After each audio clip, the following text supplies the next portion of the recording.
आज मैं आपसे एक बहुत महत्वपूर्ण विषय पर बात करना चाहता हूँ, संवाद करना चाहता हूँ, और वो विषय है दुनिया को भारत की देन, विश्व को भारत की देन। भारत ने अब तक दुनिया को क्या क्या दिया है, भारत के द्वारा दुनिया में क्या क्या आया है, ज्ञान के स्तर पर हमने दुनिया को क्या दिया है, नीतियों के स्तर पर हमने दुनिया को क्या दिया है, व्यवस्थाओं के स्तर पर हमने दुनिया को क्या दिया है। ऐसे कुछ विषयों पर मैं आज आपसे बात करूंगा। बहुत सारी रोचक जानकारियां आपके सामने प्रस्तुत करने की कोशिश करूंगा। कई जानकारियां आपके सामने ऐसी आएंगी जो आपने पहले सुनी नहीं होंगी, किसी ने आपको बताया नहीं होगा, चर्चा भी शायद आपके बीच में नहीं हुई होगी। मेरी आपसे एक विनम्र प्रार्थना है, वो ये कि आज जो जानकारियां आपको ऐसी लगें कि आपने पहले कभी नहीं सुना या पहले कभी उसके बारे में नहीं जाना, किसी ने आपको उसके बारे में नहीं बताया, तो इन जानकारियों को आप यहाँ से लौटने के बाद अधिक से अधिक लोगों को मैं शुरुआत करता हूँ। भारत ने दुनिया को क्या दिया।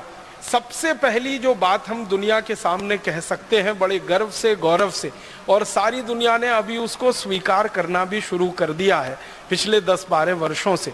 खासकर जब से कंप्यूटर आया तब से दुनिया ने कुछ वास्तविकताओं को स्वीकार कर लिया। उनमें से एक वास्तविकता को जो दुनिया ने स्वीकार किया है वो ये कि सबसे पहली भाषा और सबसे पहली लिपि दुनिया को दी है तो वो भारत ने दी है। लिपि आप समझते हैं, जिसमें भाषा लिखी जाती है, और भाषा तो आप जानते हैं। तो दुनिया की सबसे पहली भाषा और सबसे पहली लिपि जिसको लिखकर हम व्यक्त कर सकते हैं वो भारत ने ही दुनिया को दी है। भाषा हमारी जो सबसे पहली दुनिया में गई है वो संस्कृत है, और लिपि जो हमारी दुनिया में सबसे पहली गई है वो देवनागरी है। लेकिन भारत में कई ऐसे इतिहासकार हुए हैं जिनका ये कहना है कि देवनागरी लिपि से भी पहले एक लिपि हमने दुनिया को दी है जो आज लुप्त हो गई है हमारी लापरवाही के कारण, और वो लिपि ब्राह्मी लिपि रही है। ब्राह्मी लिपि के बारे में सारी दुनिया के वैज्ञानिकों ने एक बात जो स्वीकार की है वो ये है कि ब्राह्मी लिपि उतनी ही पुरानी है जितना पुराना भारत है। और भारत के पुराने होने के बारे में परम पूजनीय स्वामी जी के मुंह से अभी आपने सुना, 1 अरब 96 करोड़ माने लगभग 2 अरब साल पहले का ये पूरा हमारा ब्रह्मांड है, प्रकृति है जिसमें भारत बसता है। लगभग उतनी ही पुरानी ब्राह्मी लिपि मानी जाती है। अब समस्या उत्पन्न ये हो गई है कि इतनी पुरानी ब्राह्मी लिपि को पढ़ने वाले और समझने वाले वैज्ञानिकों की संख्या अभी नहीं है। बहुत थोड़े वैज्ञानिक रहे हैं जो लिपि वैज्ञानिक माने जाते हैं, जो वो भाषा को पढ़कर उसका अर्थ समझा सकते हैं। तो ब्राह्मी लिपि हमारी सबसे पुरानी लिपि है जो दुनिया के देशों को हमने दी, और दुनिया के लिपि वैज्ञानिक ये मानते हैं कि लिखना अगर दुनिया में सिखाया है किसी देश ने तो वो भारत ने ही सिखाया है, क्योंकि भारत के पहले लिखने की कला किसी भी देश को नहीं आती थी। भारत ने लिखना सिखाया, क्योंकि लिपि का आविष्कार सबसे पहले भारत में हुआ। जब आपके पास लिपि होती है तभी आप लिख सकते हैं। पढ़ना और बोलना तो थोड़ा आसान होता है, लेकिन लिखना थोड़ा कठिन माना जाता है, वो लिपि के प्रभाव से ही होता है। तो सबसे पहली लिपि हमारी, तो सबसे पहले लिखना हमारे यहाँ शुरू हुआ, और वो लिखना फिर हमारे यहाँ से चीन में गया। चीन ने हमसे लिखना सीखा।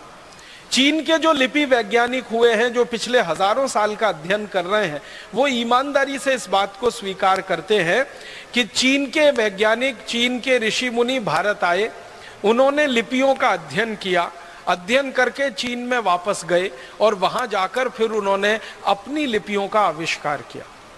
तो लिखना भारत ने सिखाया पूरी दुनिया को। और अगर भाषा आपने दी है पूरी दुनिया को, तो दूसरी बात भी कही जा सकती है कि बोलना भी हमने ही सिखाया पूरी दुनिया को। लिपि से लिखना आता है, भाषा से बोलना आता है। भाषा हमारी सबसे पुरानी संस्कृत जो सारी दुनिया में हमने दी है। दुनिया की जो विशिष्ट भाषाएं मानी जाती हैं अंग्रेजी को छोड़कर, जैसे जर्मन है, जैसे फ्रेंच है, जैसे डच है, जैसे इटालियन है, जैसे पोर्चुगीज है, जैसे स्पेनिश है, जैसे रशियन है, जैसे डेनिश है, दुनिया में विशिष्ट भाषाओं में ये मानी जाती है। अंग्रेजी को छोड़कर, अंग्रेजी विशिष्ट भाषाओं में नहीं मानी जाती, अंग्रेजी सामान्य भाषाओं में गिनती होती है, क्योंकि अंग्रेजी दूसरों की नकल है और जो दूसरी भाषाएं हैं वो मूल भाषाएं मानी जाती हैं। तो जो मूल भाषाएं मानी जाती हैं पूरी दुनिया में, जर्मन हो, फ्रेंच हो, डच हो, इटालियन हो, रशियन हो, फिर स्पेनिश हो, पोर्चुगीज हो, ये सभी मूल भाषाओं के मूल वैज्ञानिक जो अध्ययन करते रहते हैं वो ये कहते हैं कि हमारी सभी भाषाएं संस्कृत से निकली। जर्मनी में तो ये बात बिल्कुल गहराई तक स्वीकार की जा चुकी है कि जर्मन भाषा संस्कृत की देन है और जर्मनी के लोग अपने आप को बड़े गर्व से ये कहते हैं कि हम आर्य हैं, माने हम भारतवासियों के ही जैसे हैं, हमारे वंशज भारतवासी रहे हैं। जर्मनी की जो हवाई जहाज की सेवा है ना, उनकी सबसे बड़ी हवाई सेवा, उसका नाम है लुफ्थहान्सा।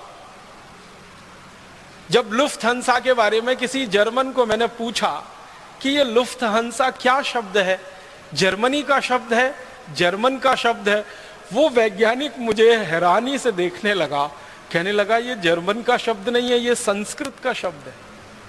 मैं पूछा क्या है, तो उसने कहा लुप्तहंस, उसमें से बना लिया लुप्तहंसा।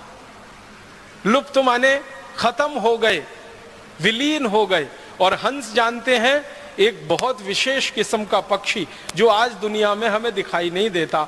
एक जमाने में सबसे ज्यादा ये हंस भारत में ही हुआ करते थे, तो उन्होंने कहा भारत के संस्कृत में से हमने ये निकाला है लुप्त हंसा।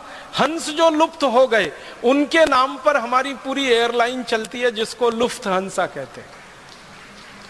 पहली बार मुझे पता चला कि जर्मनी की सरकार का संस्कृत के प्रति इतना प्रेम है कि उन्होंने अपनी एयरलाइंस का नाम ही भारत के शब्दों से बना लिया।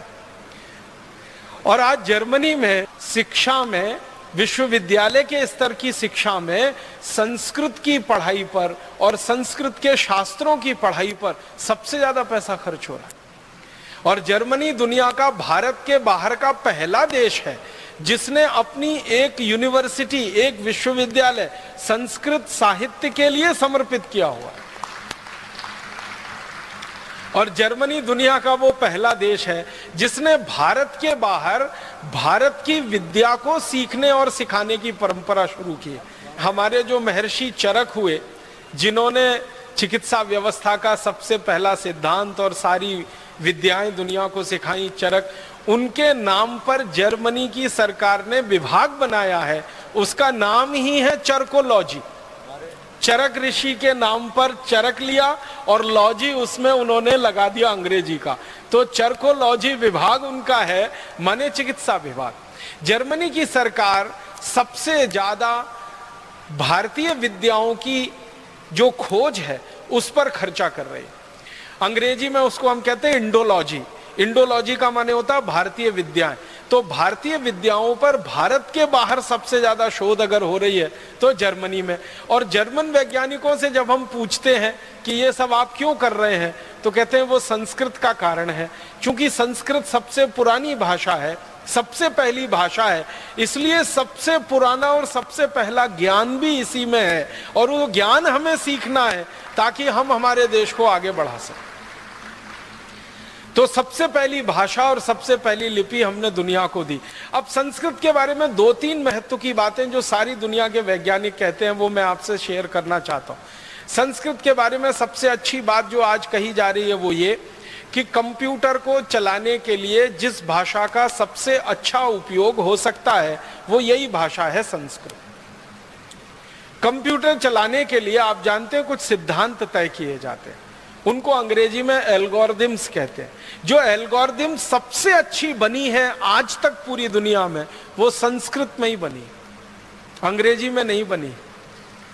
आपको सुनकर हैरानी होगी, दुनिया में कंप्यूटर चलाने वाली सबसे अच्छी algorithm, best in the world, पूरी दुनिया में सबसे अच्छी एल्गोरिदम वो संस्कृत में तैयार हुई है।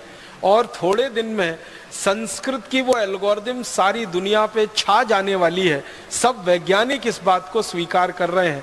कारण जानते हैं क्या? वो कहते हैं कि इस भाषा में दो चीजें बहुत महत्व की हैं जो दूसरी भाषाओं में नहीं मिलती। पहली भाषा की जो विशेषता है संस्कृत की वो ये कि इसका जो व्याकरण है वो एकदम पक्का है। इतना पक्का है कि लाखों करोड़ों वर्ष पहले किसी ऋषि मुनि ने जो व्याकरण में कह दिया है वो 21वीं शताब्दी में भी उतना ही सच है जो लाखों करोड़ों वर्ष पहले। महर्षि पाणिनि के जो सूत्र हैं हजारों वर्ष पुराने हैं, और हजारों वर्ष पुराने महर्षि पाणिनि के सूत्रों में एक कॉमा, एक फुल स्टॉप को भी बदलने की जरूरत आज तक किसी को नहीं लगती। ये इस भाषा की सबसे बड़ी विशेषता है। दुनिया की बाकी सभी भाषाओं में बदलाव होते हैं, समय के साथ बदलाव होते हैं और व्याकरण काफी कुछ बदलता रहता है, लेकिन संस्कृत दुनिया की अकेली और एकदम विशिष्ट भाषा है जिसका व्याकरण महर्षि पाणिनि से लेकर आज 21वीं शताब्दी तक एकदम पक्का है और शायद अगले लाखों करोड़ों वर्ष तक उतना ही पक्का रहेगा, जिसमें कोई भूल चूक होने की दूर दूर तक संभावना नहीं। ये भाषा की सबसे बड़ी विशेषता होती है। और इसलिए फ्रांसीसियों ने अपनी जो भाषा बनाई फ्रेंच, उसको संस्कृत का आधार दिया। जर्मन लोगों ने जो अपनी भाषा बनाई जर्मन, उसको संस्कृत का आधार दिया। आप कभी फ्रेंच भाषा को या जर्मन भाषा को पढ़ने की कोशिश करेंगे तो वो बिल्कुल वैसी की वैसी है जैसे संस्कृत होती है। संस्कृत में धातु रूप होते हैं, शब्द रूप होते हैं, फ्रेंच में भी ऐसे ही होता है। और मैंने गिनना शुरू किया तो फ्रेंच, जर्मन, डेनिश और बहुत सारी भाषाओं की गिनती करते करते 56 ऐसी भाषाएं हैं जिनके शब्द रूप, धातु रूप लगभग संस्कृत जैसे हैं। बहुत मामूली सा अंतर है उनमें। और वो मामूली सा अंतर भी क्यों रखा गया? जब उन लोगों से बात होती है जिन्होंने इस भाषा पे काम किया, वो कहते हैं वो जानबूझ के रखा गया। मैं पूछता हूं क्यों, तो वो कहते हैं फिर तो पता ही नहीं चलेगा संस्कृत और हम में अंतर क्या है। तो हमने जानबूझ के कुछ अंतर छोड़ रखा है, शायद वो अंतर भी थोड़े दिन में खत्म हो सकता है। दूसरी सबसे बड़ी बात है जो सारी दुनिया के वैज्ञानिक अब स्वीकार करते हैं कि भारत की अकेली विशिष्ट भाषा संस्कृत है जिसके पास शब्दों का सबसे बड़ा भंडार। इतना बड़ा शब्द भंडार किसी भाषा में नहीं है जो संस्कृत भाषा के पास है। दुनिया की सबसे ज्यादा बोली जाने वाली भाषा जिसको हम अंग्रेजी कहते हैं या रशियन कहते हैं या जर्मन कहते हैं या फ्रेंच कहते हैं या डच, पोर्चुगीज, स्पेनिश कहते हैं, जिनको कहा जाता है या चाइनीज कहते हैं, इन सब भाषाओं से हजारों गुना ज्यादा शब्द संस्कृत में। महर्षि पाणिनि ने संस्कृत का ग्रामर जब तय किया, उस समय से लेकर और आज तक अगर संस्कृत के इस्तेमाल किए गए शब्दों की गणना की जाए कि कितने संस्कृत शब्द भाषा के स्तर पर इस्तेमाल हुए हैं और लोगों के बीच में वो आए हैं, शास्त्र के माध्यम से, साहित्य के माध्यम से, बोलचाल के माध्यम से, तो संस्कृत भाषा में अब तक जिन शब्दों का इस्तेमाल हो चुका है और भविष्य में और होगा, 102 अरब 78 करोड़ 50 लाख शब्दों का इस्तेमाल अब तक संस्कृत भाषा में हो चुका है।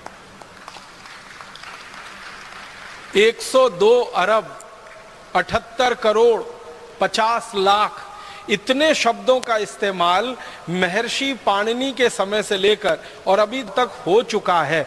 और संस्कृत के विद्वान कहते हैं कि अगर आज से अगले 100-200 साल की बात हम करें और इसी तरह से संस्कृत में काम चलता रहे तो इतने ही शब्दों का और इस्तेमाल अगले 100 से 200 वर्षों में हो चुका होगा।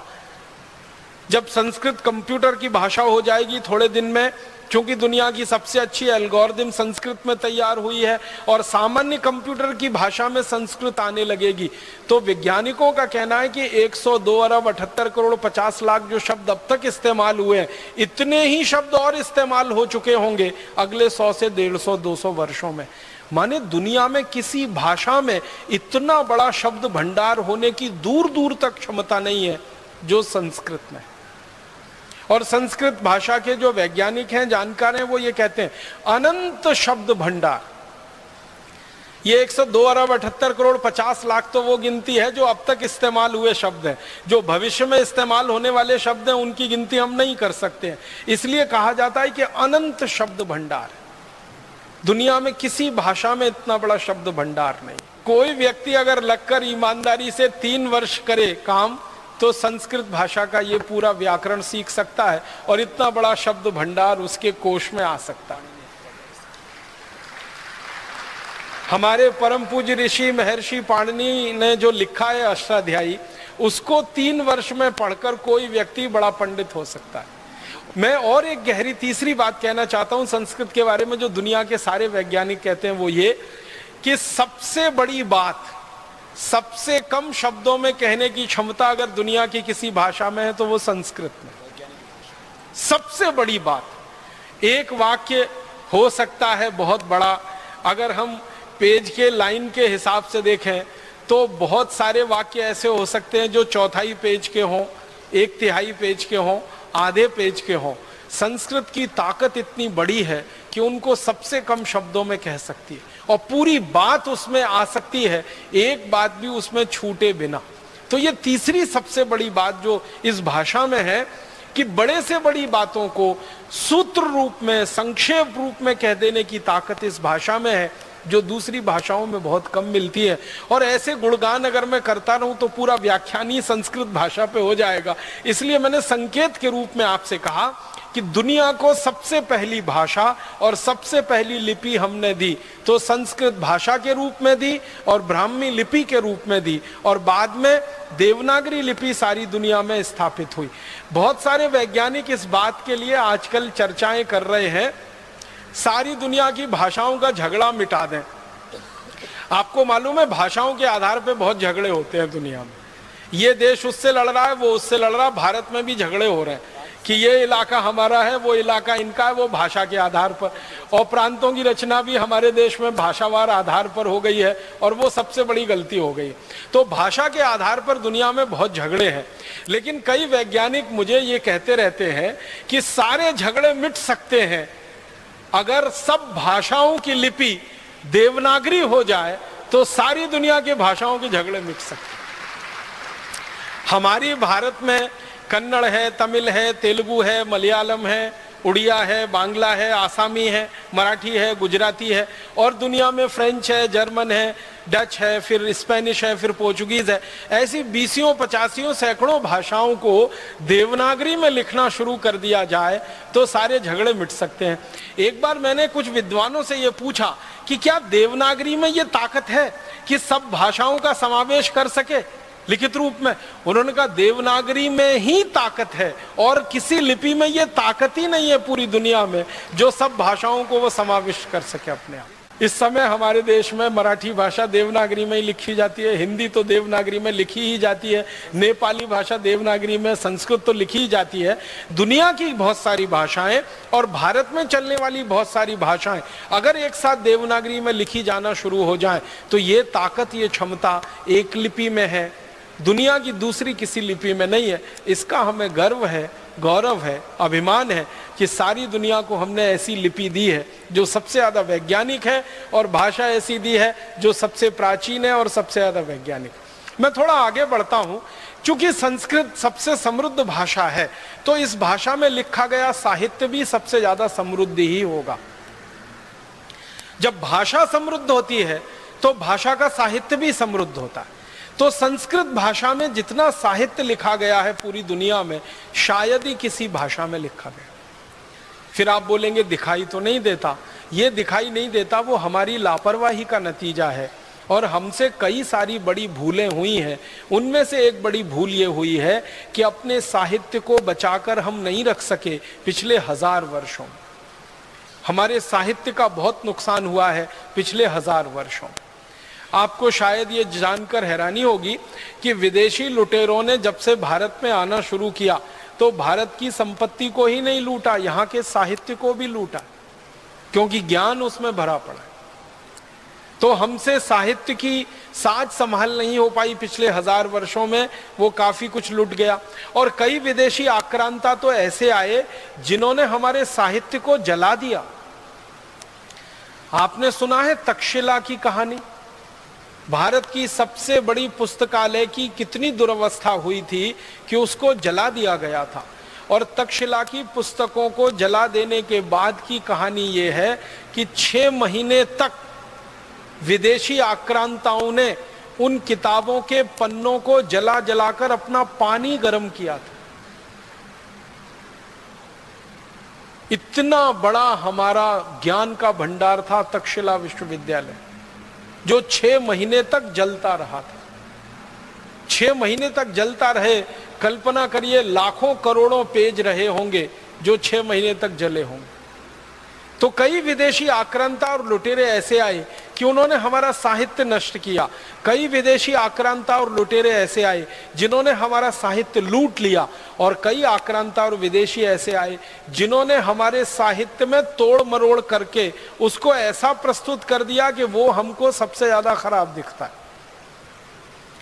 जैसे वेदों की बात करें, हमारे जो मूल वेद है ना, वो भारत में अभी हम ढूंढने निकले तो मुश्किल से मिलते हैं।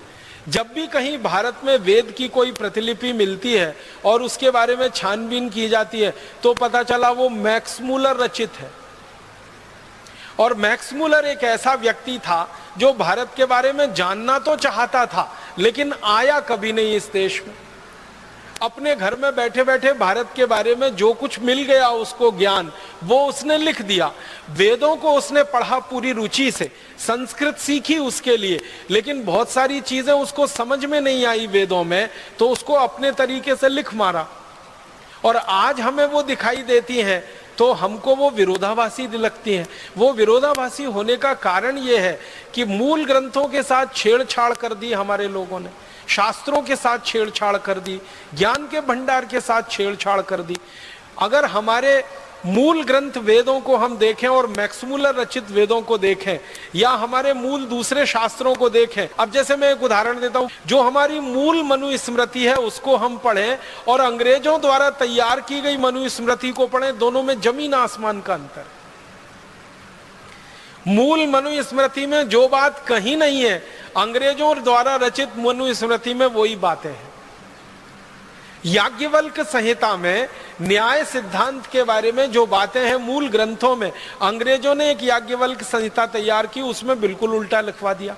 तो हमारे शास्त्रों की कई तरीके से तोड़ मरोड़ हुई। एक तो जलाया गया, लूटा गया, और उसके बाद जो साहित्य विदेशियों के हाथ में पड़ गया उसमें अपना दिमाग लगाकर खुराफातें बहुत की हैं उन्होंने, बहुत कुछ मिलावट कर दिया।